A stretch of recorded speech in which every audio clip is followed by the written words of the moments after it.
Hello everyone, and welcome to this MAC-TV special in which we'll be showcasing the Yellow Ribbon Reintegration Program and Hero to Hire. And we have two guests here with us today. We have Ken Forchielli of the Hero to Hire, and he is the Employment Transition Coordinator from Massachusetts, and Bob Upton of the Yellow Ribbon Reintegration Program, and he is the Program Specialist for that.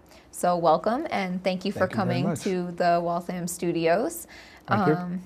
I guess we'll just get started and talk a little bit about each of the programs and how they fit together and what each of them are for.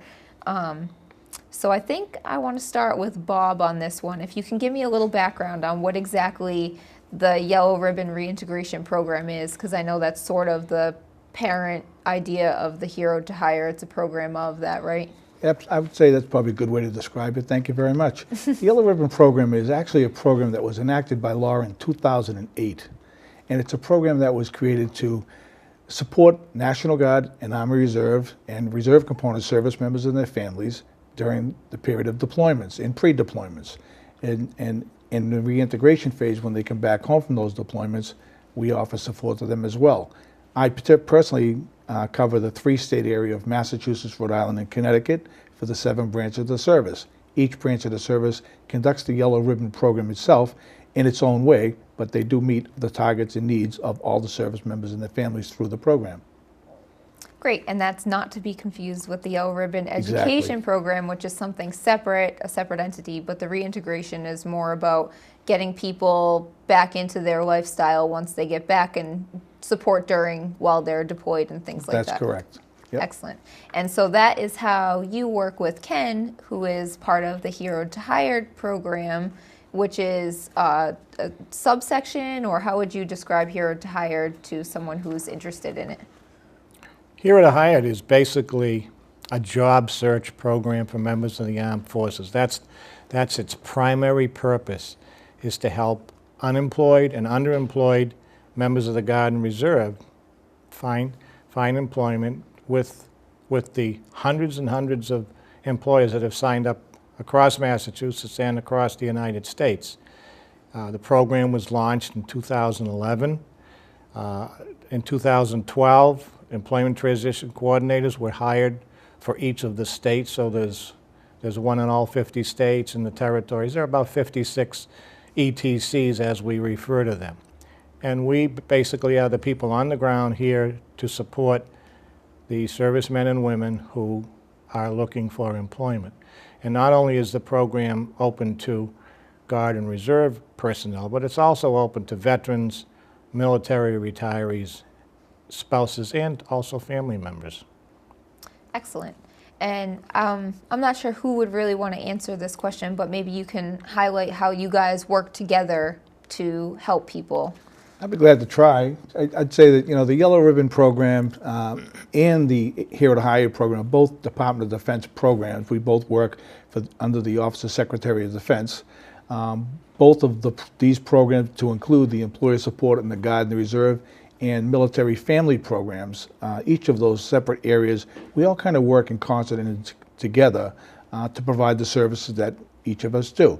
The Yellow Ribbon Program funds the H2H program, but as I said, it's part of the Defense Department's programs in support of service members, Reserve Component service members and their families, and of course, as Ken mentioned, for veterans, and in the case of the Hero to Hire program, in support of spouses to help them to find employment as well. Great. So it sounds like the Department of Defense is trying to do their best to make sure that all the active and post-active military are all sort of supported in some way to make sure that they can get jobs, do what they need to do, still have, have the lives that they hope to have. Well, Carrie, I like to kind of describe it in a way that, we learned many lessons after the Vietnam War. The Vietnam era veterans were not treated as reserve service members today are, or as active component service members are when they come home from active duty. I think we learned a lot of lessons through that experience, and we do see a lot of Vietnam vets supporting the Yellow Ribbon Program at the Yellow Ribbon events that we do conduct 30, 60, 90 days prior to deployments, as well as when they come back home. But I think that it's kind of a comprehensive approach to support our military families, service members, and the veteran community. Far different than what had happened during the 60s and 70s during the Vietnam era. Right, and I think they're both great programs. If I could jump in, the Sure. Guard and Reserve Service is an integral part of our national defense.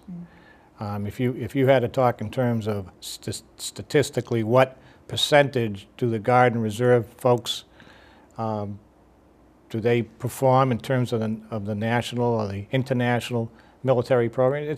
It's close to 50%, believe it or not. So having Guardsmen and Reservists employed is important, because if they're not employed, it could be a readiness issue.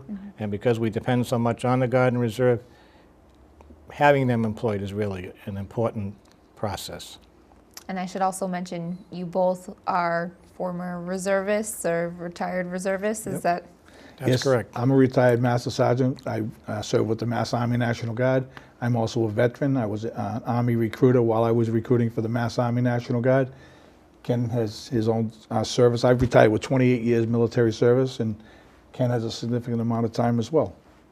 I was Army Reserve, retired as a Sergeant Major, and served about 29 years total time. So this is something that is close to both of your hearts then, huh? It is, yes. All right, so to switch gears a little bit and get a little bit more detail in what exactly the program Hired to Hire specifically offers. What type of job seekers are you helping? I know that you mentioned reservists, active duty, veterans, whoever can benefit from the program, but is there specific fields of interest that people are looking into? Do you cater to certain industries, or is it sort of a broad range? It's a broad range, Kerry. It's whatever it is that the job seeker brings to the job search. So we're there to provide assistance, to try to guide them. We offer resume assistance.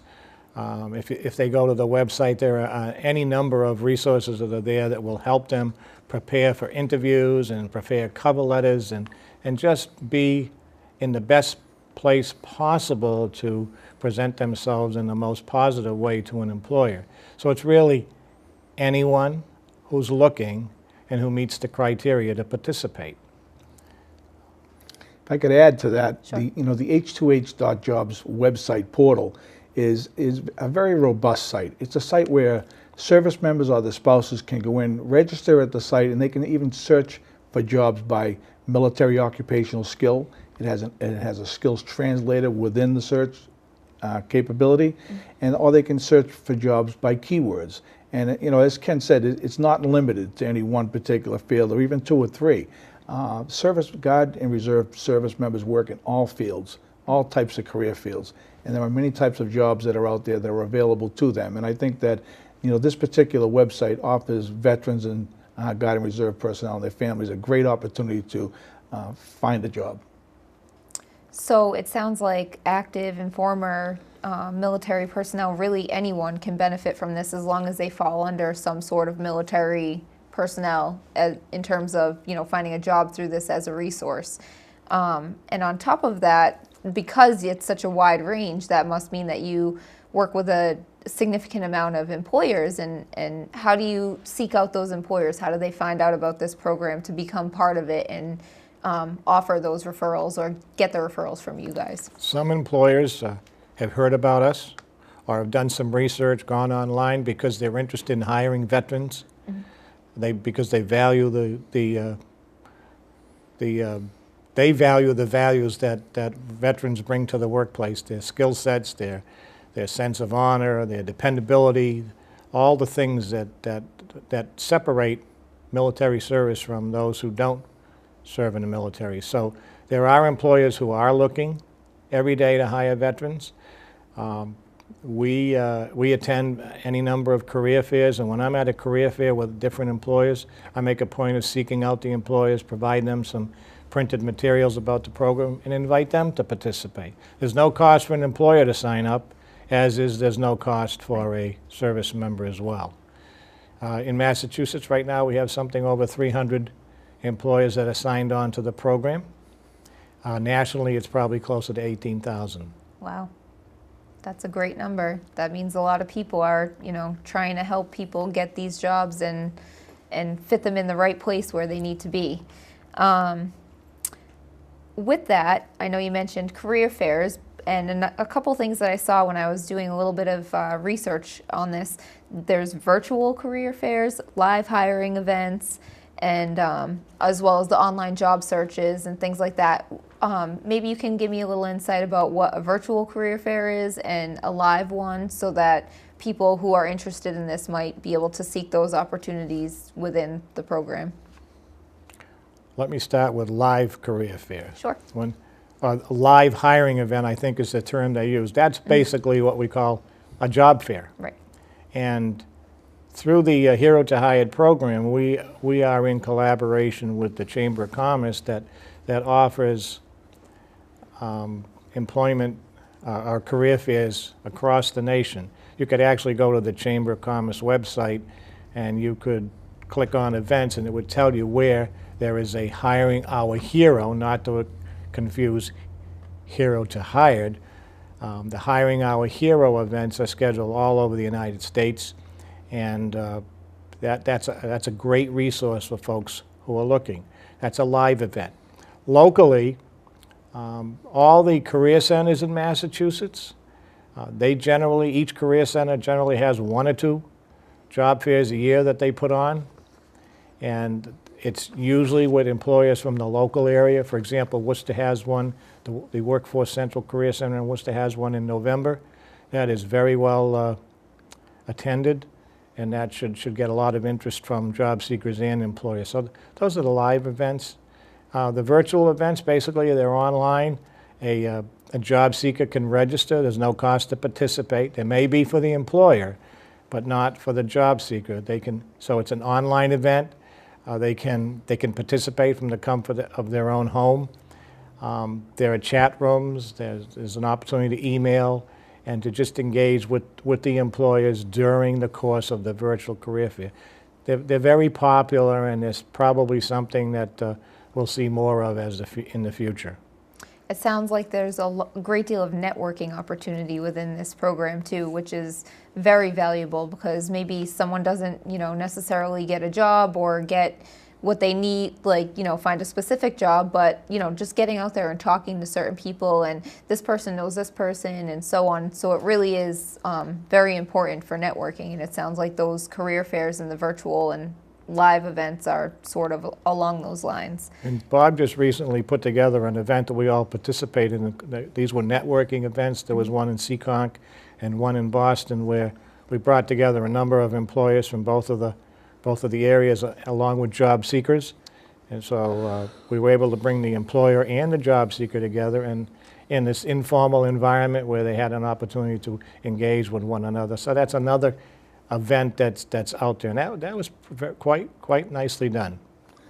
If I can just add upon it, and thank you very much, Kenny. Sure. We did have success with that. I think that was a good way of doing it. It was a little bit of a different way of doing than the typical career fairs, where maybe you might have hundreds of folks, and it can be sometimes difficult to do that networking that you mentioned, Carrie. But at the smaller events, it might be a little bit easier to do that, and that's why we tried to conduct the event that way. Ken mentioned the Chamber of Commerce, and that's the U.S. Chamber of Commerce, and they're a national organization, and they run these national hiring events. And you do have prime contractors like the Raytheons, the General Dynamics, General Electric. Those companies and companies of that size, they're obligated to hire veterans. That's part of the contracting that goes on between the federal government and these types of businesses. They're obligated to hire veterans. So at these virtual career fairs, there are those opportunities.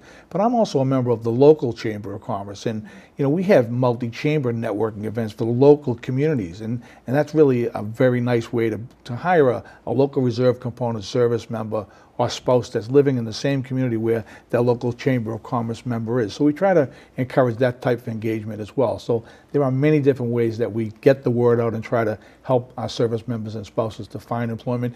But in addition to that, we try to help these employers to help these service members, because that isn't always an easy thing for them to do, is how do we find a veteran to hire? So that's another purpose that we try to serve. So it's really about getting the word out, right, and making sure that people are aware of these programs, which is why we're here today, right? Exactly. Networking is very, very critical. I think statistically, 85% of the folks who find employment do so as a result of networking. Mm-hmm. So it's really important that they have that resource available to them. Right. Great. And let me see, what do we have here? As you mentioned, I know that you said Hero to Hire is free. And is the Yellow Reintegration Program a free service as well? The Yellow Ribbon Reintegration Program is a free service, certainly. As part of the Department of Defense, it was enacted by law in 2008, as I mentioned.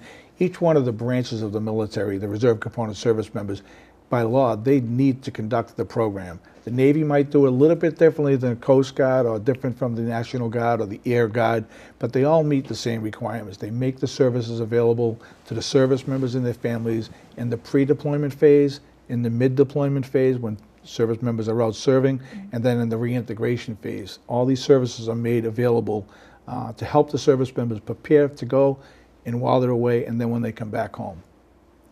Great.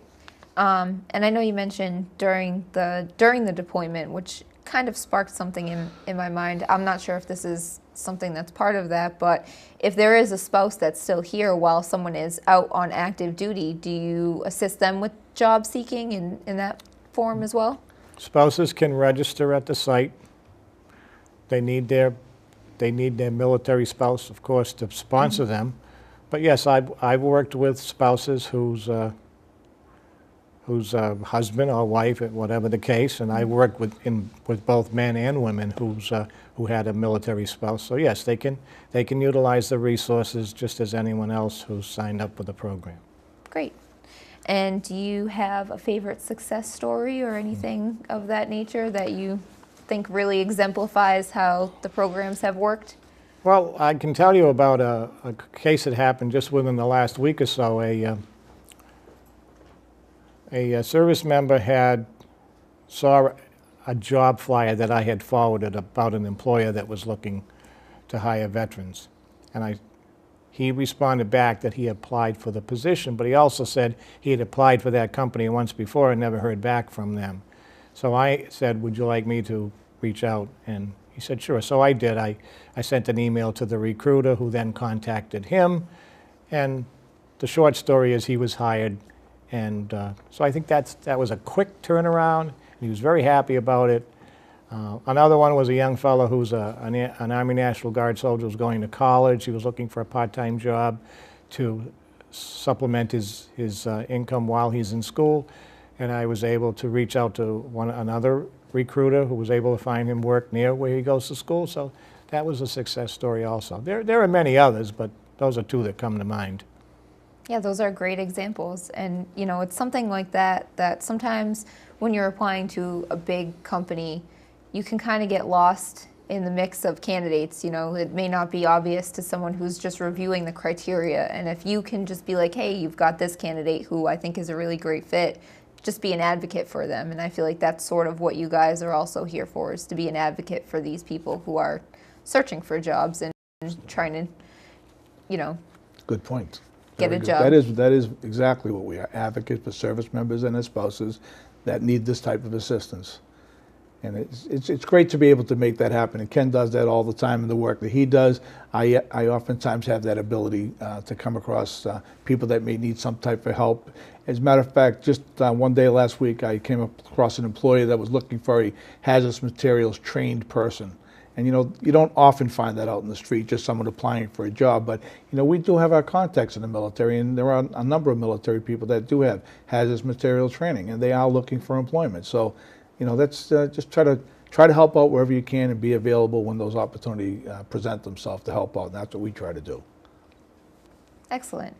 All right. So, what is the best way for someone to register for this program? Should they come down to an office? I know they can go online and do it, but maybe they want to actually speak with you in person or on the phone. Is there, you know, a better way, or all those ways? Well, let me explain how the registration process goes. Anyone can go to the website, which is h2h.jobs, and sign up. That's probably the easiest way. There's also they have the ability to use mobile apps. They can use their iPad or their smartphone and sign up. Once they're signed up, they're going to get a programmed response from me that I didn't write. Mine would have been better. But then I turn around and send them my own response, thanking them for signing up and inviting them to have a conversation. One of the things that I'll do is I'll add them to my jobs distribution list. So, because I'm sending out jobs that I get from employers or from other sources on a daily basis. This is one of the ways that we get the word out. So they sign up. We can speak by phone. I have an office in Worcester. I met with job seekers and also employers at the office. So we can do that if they would prefer a face-to-face. So it's pretty much whatever. It's either sign up, use the phone, or have a face-to-face meeting. And is there any special way to get involved in the Yellow Ribbon Reintegration Program, or is that something that people who are in the military are just aware of? The people that are in the military, if they're in the process of pre-deployment or they're in the mid-deployment or in the reintegration phase, it's already programmed in. They are required to attend the events that the Yellow Ribbon programs offer to service members and spouses. However, there are a lot of other folks that are out there in the community that may want to reach out to us at Yellow Ribbon, so they would go to yellowribbon.mil. That's the website. I also would like to take the opportunity, if I could, just to mention if you're a reserve component service member or a family member, your husband or wife is serving maybe in another state, but you're here in Massachusetts for some reason and you need benefits, the Massachusetts Army National Guard has a fantastic family programs office. So there are a lot of resources that can be made available to you as a service member or a family member that might need help if you're in this particular community. So to reach Yellow Ribbon, it's yellowribbon.mil. And again, for military families, the Mass National Guard military family programs is a way for them to get help. One of the things I do carry in conjunction with Yellow Ribbon is I make an effort to be available for those events so that I can brief the Hired and Hired program to these folks. And generally what we do is we get a half an hour, we sit in one of the conference rooms where these events are held, and we make them aware of the program. And that's the first step. They need to know it exists, and then there's the opportunity to follow up and register. I had a young lieutenant sign up this morning. I've already exchanged emails with him. So it happens that quickly. Which is why it's very important for you guys to work so closely together, because there is such a symbiotic relationship between the programs to make sure that it's known that we have these resources for people. I'd also be remiss if I didn't mention the importance of social media. Facebook, Yellow Ribbon has a Yellow Ribbon page as well, and I know that H2H has Facebook pages and Twitter feeds as well. So that's just other ways to communicate with us. Excellent. And if someone finds a job on the website, they can apply directly through the website, or is there will it reroute them to the main listing, or does the employer basically know that it's coming from your referral? When someone sees a job listing that they're interested in, they can click on the link and it will take them directly to the employer. And there they are able to complete the online application process for the employer. So there is that connection. As far as whether the employer actually knows if it comes from us, I don't think that they do. That's something that probably needs to be addressed, because that will help us to determine how many folks are actually applying for positions and being hired. One of the other functions that the site has is employers can actually do a search of job seekers, and they could put a skill set in, and then that skill set would generate some information about job seekers, and then the employer reaches out to the job seeker. And that I had a lieutenant colonel call me one day saying, I just got a call from an employer. They want to interview me, and he hadn't even applied. So there's good functionality on the site both ways for the seeker and the employer. And one of the things the employer can do is, and that's where I get these emails from. I have employers who send me jobs almost daily, and then I just send them out to the job seekers. So there's that constant flow of information. And something, when you were talking about the success stories that you had recently, those people, you specifically reached out to the employer, which I think is a great thing. So if someone is applying through the website, they can then reach out to you and say, hey, I just applied for this job that I saw listed, and then maybe from there you can sort of, again, be their advocate and follow up and make sure that they don't get lost in the mix, which is nice. It's a good thing to have that person to go to and say, I want to make sure that my resume is recognized as being included in this pool. I can go into the database and I can see where a job seeker's applied. If it's at one of the companies that signed up with us here in Massachusetts, then I'll make the effort to contact that recruiter and inform him or her of the job seeker's application. Well, I think that we're wrapping up. We're coming close to an end to our time here. Is there anything else that I didn't really touch on that you guys think is important that should be mentioned or highlighted for people to be aware of the program, or they can just seek more information on the website, call, go visit the offices, find out what's going on? I think you've done a great job to give your audience a good overview to see how H2H and Yellow Ribbon work together. I think it's a great opportunity for us to tell our story to your community and to your audience, and I'd say thank you very much. Appreciate it very much. And I would say that the job seekers out there that are interested have a great resource in Hero to Hired, or H2H as we refer to it. Take advantage of it. And employers who are looking to hire veterans or currently serving members of the Guard and Reserve, they should take advantage of it also, because it's free to both groups. Thank you. Well, thank you for coming in and for telling us about your program. It was definitely very beneficial, and I think it's a great resource for people, and we're excited to have both of you here. And this has been a special MAC-TV program, and we'll see you later.